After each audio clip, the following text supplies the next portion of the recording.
Hello friends, good morning সবাইকে। তো দেখো, ওদিকে আমার পড়ানো হয়ে গেছে। আর এদিকে মা বললো যে সবজিগুলো নিয়ে ছাদে যা, রোদ্দুরে বসে বসে সবজিগুলো কেটে দে। তো ওদিকে মা পুজো করছিলো, তাই আমি সবজিগুলো কাটতে বসে গেলাম। আর এই দেখো কি শাক দিয়েছে আমাকে, জানি না। তো এগুলোকে আমি বেছে বেছে এখন কাটতে হবে ওইগুলোকেই। তো তারপর তো রোদ না বেরোলে কীরকম হয় বলো তো? শীতকালে রোদ তো একটু লাগবেই, তাই না?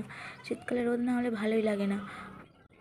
তো রোদ্দুর যখন বেরিয়েছে আর কতগুলো ভিজে ভিজে জামাকাপড় আছে, তো ওগুলোই এখন গোটা ছাদ মিলে দেবো এখন। তো চলো আগে সবজিগুলো কেটে নিই।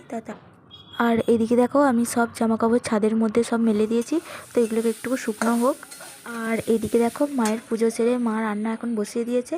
আর মা একটু শাক ভাজা করছিল, আর আমি তো শাক ভাজাটা নিয়ে নিলাম। তো দেখো মায়ের রান্নাবান্না সব কমপ্লিট। আর আজকে ছাদের মধ্যে খাবো, কারণ রোদ্দুরটা ছিল। তাই মা বললো যে চল ছাদের মধ্যে খাবো। তো আমরা ছাদের মধ্যে এখন খাওয়া দাওয়াটা সেরে নিই। তো বন্ধুরা দেখো, আমি খাওয়া দাওয়া সেরে আরও অনেকটা পরে আসলাম বিকালের ছাদেতে। দেখলাম যে সূর্যটা অস্ত চলে যাচ্ছে। তো চলো। আর এই দেখো, আমি এখন ছাদ থেকে নিচে চলে আসলাম। আর এখানে মা বলছিল যে চা বানাতে, তাই আমি চা বানাতে বসিয়ে দিয়েছি। তো চাটা ততক্ষণ ফুটুক। আর হ্যাঁ বন্ধুরা, তো আমার ভিডিও তোমাদের যদি ভালো লাগে অবশ্যই চ্যানেলটি সাবস্ক্রাইব করো। তো বন্ধুরা, দেখা হবে নেক্সট ভিডিওয়।